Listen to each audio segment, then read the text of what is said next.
आप सभी भक्तों को मेरा प्यार भरा जय श्री श्याम। आप सब अच्छे होंगे। भक्तों, फागुन का महीना शुरू हो गया है और इस फागुन के महीने का सभी भक्तों को बहुत ही इंतज़ार होता है बेसब्री से। जब वो बाबा का फागुन का महीना आता है, बाबा का मेला आता है। और मेरे लिए तो ये दिन सबसे ख़ास है। आज का दिन, आज की तारीख 2 मार्च 2023 में मैं बाबा की शरण में गई थी। आज मुझे पूरा 1 साल हो गया। मैं तो ये दिन कभी नहीं भूल सकती। मेरे लिए यादगार है ये दिन। मुझे आज भी याद है जब 2 मार्च को मैं पहली बार बाबा के दरबार गई थी फागुन मेले में। और उनकी इतनी कृपा बरसी कि उनसे इतना प्रेम हो गया, इतना लगाव हो गया। 1 साल पहले मैं कुछ जानती भी नहीं थी, कौन है खाटू श्याम, क्या है, कुछ भी नहीं पता था। बहुत परेशान थी। एक दोस्त ने मुझसे बोला, मेरी फ्रेंड ने, कि तू इतनी परेशान है, तू खाटू श्याम चली जा, तेरे सारे दुख दूर हो जाएंगे। मुझे लगा ऐसे ही बोल रही है। मंदिर मंदिर भगवान तो हर जगह ही है, लेकिन कहाँ परेशानियाँ दूर होती है। लेकिन फिर उसकी बात को मैंने सुना ध्यान से। फिर मेरे दिमाग में पता नहीं क्या आया।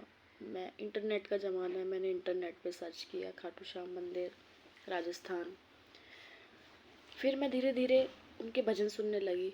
मैंने पहला भजन सुना था कन्हैया मित्तल जी का, हारा हूँ बाबा पर तुझ पे भरोसा है। जब मैंने वो भजन सुना, मैं खुद नहीं जानती कि वो भजन सुनते सुनते मुझे इतना रोना आता था। मैं बहुत रोती थी। और मैं धीरे धीरे बाबा के भजन सुनने लगी और सर्च करने लगी उनके बारे में, उनकी कथा क्या है क्या नहीं, सब कुछ सर्च किया मैंने। फिर मुझे पता चला। फिर मैं उनके बारे में भजन सुनने लगी। लेकिन मेरे को अब जाने की तड़प हो रही थी कि अब जाऊं कैसे। हालात ऐसे नहीं थे मेरे कि जो मैं जा सकूं खुद से। पैसे नहीं थे, पैसों से परेशान थी, व्यवस्था अच्छी नहीं थी, घर में हालात अच्छे नहीं थे। लेकिन जब जिस पे इनकी नज़र पड़ जाती है ना, वो कभी परेशान नहीं होता। मैं रोती थी बहुत भजन सुन सुन के। और दिल से, अंदर से मैं यही बोलती थी, बाबा कि मुझे आप बुला लो बस। एक भजन था, उसे सुन के मैं बहुत रोती थी बाबा का। चिट्ठियां नहीं आउंदियां शाम तेरियां चिट्ठियां नहीं आउंदियां, यार उसने याद तेरी सताती रही, यार उसने याद तेरी सताती रही, सारी रात तेरी याद आती रही।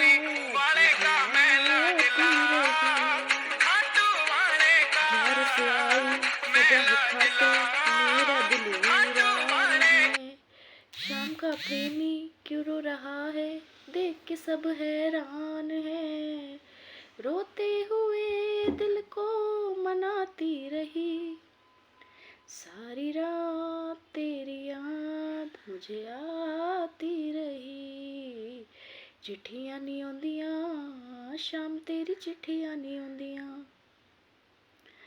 ये भजन सुनती थी तो मैं बहुत रोती थी कि मुझे कब बुलाएंगे।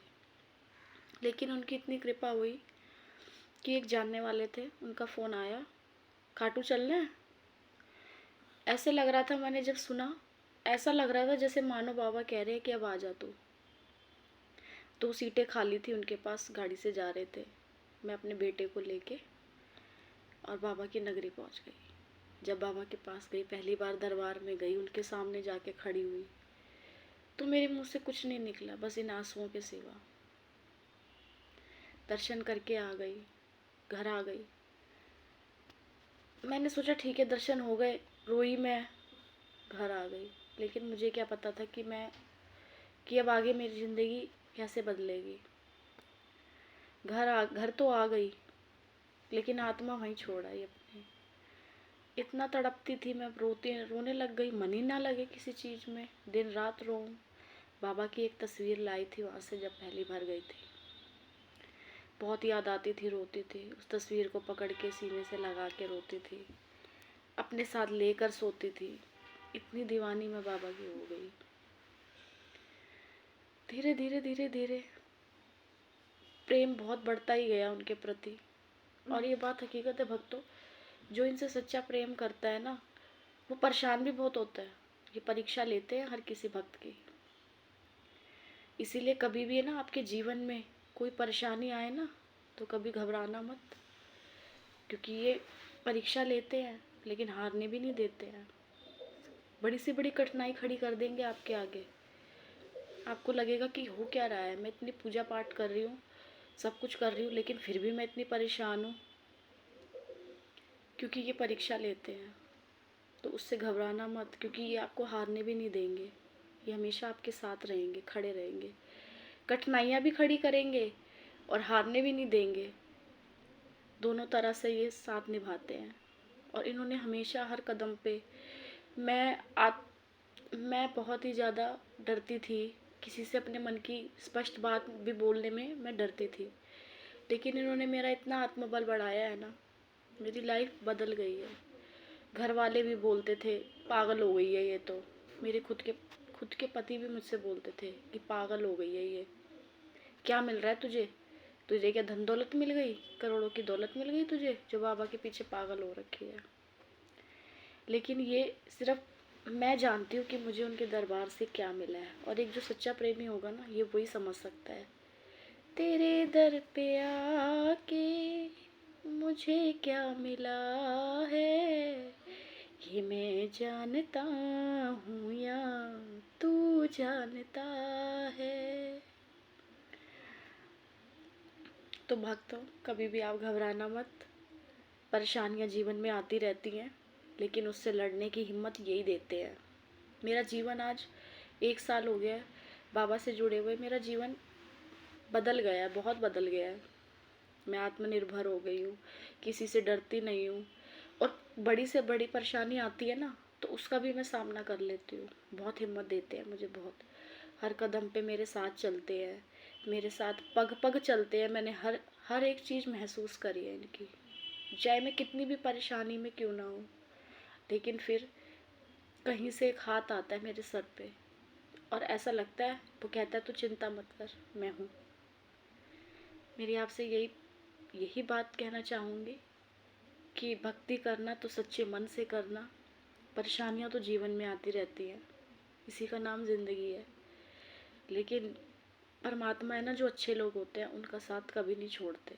भले आपको कुछ ना मिले, धन दौलत ये कोई बड़ी चीज़ नहीं है। अगर उसका प्यार, उसका साथ आपको मिल गया ना, तो उससे बड़ी दौलत आपके पास कुछ भी नहीं है। अपनी ज़िंदगी को जिए। और मेरे पापा ने तो मुझे मेरे जीवन का लक्ष्य भी दे दिया है अब। मुझे बस इनका, मैं दिन रात इनके भजन गाना चाहती हूँ। बचपन से मेरे को बहुत शौक़ था भजन वगैरह गाने का, लेकिन कभी सोचा नहीं था।